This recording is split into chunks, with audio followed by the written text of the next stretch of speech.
Бишкек шаардык кеңешинин кезектеги 21 сессиясында шаардын сырткы көрүнүшүн жакшыртуу планы депутаттар арасында кызуу талкууну жаратты. Капиталдык курулуш башкармалыгы өткөн жылда аткарылган иштер тууралуу маалымат берип, жыл сайын курулуш тармагын жакшыртууга ири долбоорлор, жаңы идеялар көп болгону менен каражат тартыш болуп жатканын билдирди. Жыл өткөн сайын калктын саны көбөйгөн Ордо калаанын бюджетинде 70%га жакын каражат социалдык багыттарга сарпталгандыктан башка багыттарга каражат тартыш болууда. Биздин Бишкекке жакшы облигибиз тоңдоп, светодиод освещенияларды, жолдорду, тротуарлардын баарын биз жасап алсак, биздин хотя бы облигибиз чыгат да. Культура эмебиз. Ага чейин акчаны бүт баары келип эле каражатка тартылат экен. Көп кабаттуу турак жайларды, соода борборлорун же коомдук имараттарды курууда анын сырткы көрүнүшү борбор үчүн маанилүү.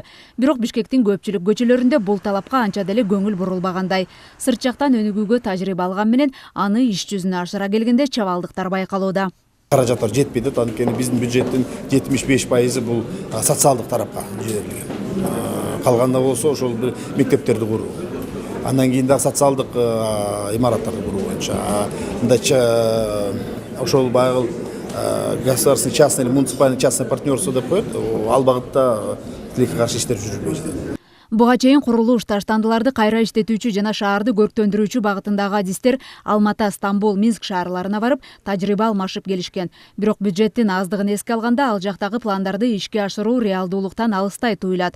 Ошентсе да жашылдандыруу боюнча шаардын түштүк тарабына бир топ бак дарактарды отургузуу пландалууда. Жерлер бар, парасфер өстүрүүгө да жерлер бар. Анан мен айтпаймынбы, бул жакта бизде проект бар болчу да, мэриякы. Бул бизде өдө жакта, Бишкекте өдө жагында бак дарак токой өстүрүшүнчү. Ошого дагы басым кылышыбыз керек да.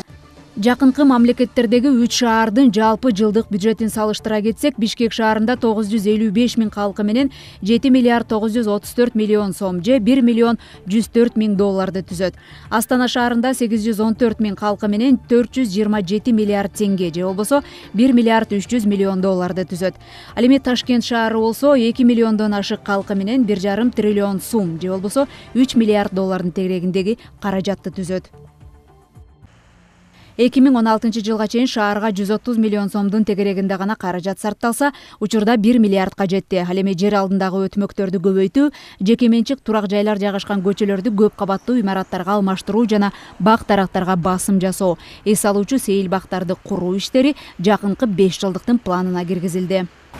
Бишкек шаарынын бүгүнкү күндө сырттан көрүнүшүн, андагы жашылдандыруу, жолдордун оңдолуусу, андан сырткары жер астынан өтүүчү өтмөктөрдү, көп кабаттуу имараттардын бардыгын сырткы көрүнүшүн эретке келтирүү үчүн ири суммадагы каражаттар талап кылынат. Бүгүнкү күндө шаардык кеңештин депутаттары мына ушул маселени талкуулап, канчалык каражаттын керектиги бюджеттен тартыштык болуп жаткандыктан улам көп пландар ишке ашпай жаткандыгын айтып чыгышты. Эскерте кетсек, буга чейин шаарды көрктөндүрүү, сырткы көрүнүшүнө маани берүүгө болгону 130 миллиондун тегерегинде гана каражат бөлүнүп кеткен. Миллиондон ашык шаарга бул көрүнүш абдан эле тартыш болуп саналат. Элиза Нурматова, Шахрух Иминжанов, Ош Пирим жаңылыктары.